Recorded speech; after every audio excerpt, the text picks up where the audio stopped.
Seguro que más de una vez, al mirar al cielo, ha surgido la pregunta, ¿qué historia nos están contando las nubes o el viento? Bueno, pues hoy vamos a meternos de lleno en la ciencia que hay detrás del tiempo de nuestro día a día y de esos patrones a largo plazo que llamamos clima. A ver, desde el estruendo de un rayo hasta una simple brisa, puede parecer que las fuerzas de la atmósfera son puro caos, ¿verdad? Pero en realidad, todo esto sigue unos principios científicos que, la verdad, son fascinantes y que nos permiten entender e incluso predecir lo que va a pasar. Para empezar, vamos a aclarar una de las confusiones más típicas de todas. ¿Cuál es la diferencia real entre el tiempo y el clima? Porque, aunque los usemos casi como sinónimos, en ciencia son dos conceptos muy distintos. Una forma muy sencilla de verlo es esta. El tiempo es como el estado de ánimo de la atmósfera hoy, mientras que el clima es su personalidad a lo largo de los años. O sea, el tiempo es lo que nos hace decidir si cogemos el paraguas al salir ahora mismo. El clima es lo que nos dice qué tipo de ropa deberíamos tener en el armario para todo el año. Vale, con esa base ya clara, vamos a ver qué ingredientes se mezclan en la atmósfera para cocinar el tiempo que tenemos cada día. Aquí están los 4 protagonistas. La temperatura, que es lo que sentimos, la presión atmosférica, que es básicamente el peso invisible del aire sobre nosotros, la humedad, que es la cantidad de vapor de agua que hay en el ambiente, y claro, el viento, el movimiento del aire. Estos 4 elementos bailan juntos constantemente para crear el parte meteorológico. Claro, todo esto está muy bien, pero ¿cómo se miden estas fuerzas que no vemos? Es imposible ver la presión o sentir con exactitud cuánta humedad hay, y sin embargo hacen falta datos precisos para entender qué pasa. Entonces, ¿cómo se hace?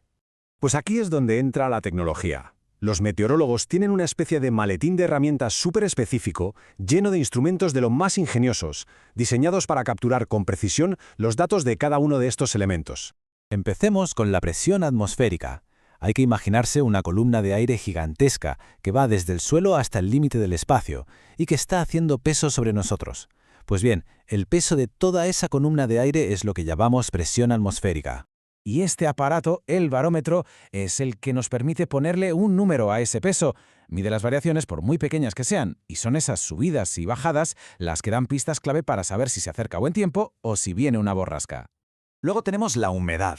No es más que la cantidad de agua en estado gaseoso que flota en el aire. Es la responsable de esa sensación de calor pegajoso, y es además el ingrediente fundamental para que se formen las nubes y la lluvia. Para medir esto se usan herramientas como el higrómetro.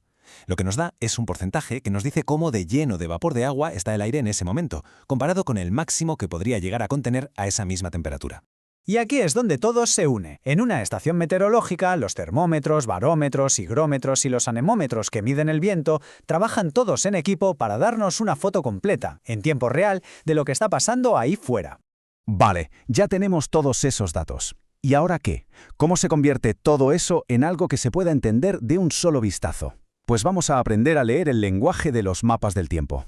Lo primero que llama la atención en un mapa del tiempo son estas líneas curvas, las isobaras. Son súper importantes. Simplemente unen todos los puntos que tienen la misma presión. Y aquí está el kit de la cuestión. ¿Cómo de juntas están? Si se ven muy apretadas, eso significa que va a soplar el viento con fuerza. Estas isobaras dibujan grandes sistemas. Los anticiclones, que se marcan con una A de alta presión, suelen ser sinónimo de cielos despejados y tiempo tranquilo.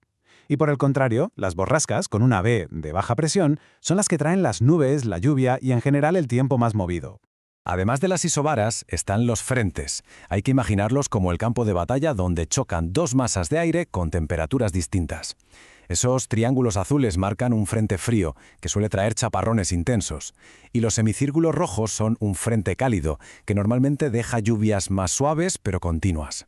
Y en esta imagen se ve perfectamente cómo encaja todo el puzzle. Cuando se combinan las isobaras, los centros de presión y los frentes, el mapa deja de ser un simple dibujo y se convierte en una historia.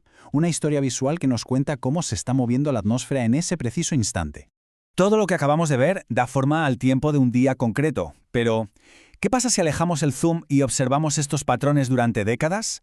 Ahora vamos a cambiar de escala para hablar del clima y del efecto tan profundo que tiene en todo lo que nos rodea.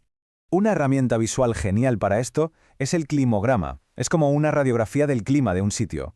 De un solo vistazo se puede entender el patrón de todo un año. La línea nos chiva la temperatura media de cada mes y las barras cuánta lluvia cae. Es literalmente la huella dactilar del clima de esa región. Y esa huella dactilar, el clima, actúa como el director de orquesta para toda la vida vegetal. Es el que decide qué plantas pueden crecer en qué sitios, controlando su crecimiento, si pueden hacer la fotosíntesis de forma eficiente e incluso cuándo tienen que florecer. Cada especie está adaptada a su clima. Hemos visto cómo funciona este sistema natural tan complejo y cómo moldea la vida. Pero la historia no acaba aquí. Falta la última pieza de este puzzle, una que nos toca muy, muy de cerca. El papel del ser humano en todo este equilibrio. Primero, lo fundamental, el efecto invernadero es un fenómeno natural y es vital. Hay ciertos gases en la atmósfera que funcionan como una manta, atrapando parte del calor del Sol y haciendo que el planeta tenga una temperatura agradable para vivir. Sin este efecto, la vida como la conocemos no existiría. ¿Qué ocurre? Que las actividades humanas han hecho que esa manta sea más gruesa. Las fuentes señalan, por ejemplo, que la concentración de metano en la atmósfera, que es un gas de efecto invernadero muy potente, ha aumentado un 150% respecto a los niveles de antes de la era industrial. Este aumento atrapa más calor y eso contribuye a un calentamiento adicional del planeta. Así que, al final de este recorrido, vemos que hemos pasado de ser simples observadores del cielo a ser participantes activos en el sistema climático. Hemos aprendido a leer su lenguaje, y la gran cuestión que queda en el aire es qué decisiones se tomarán con todo ese conocimiento para el futuro.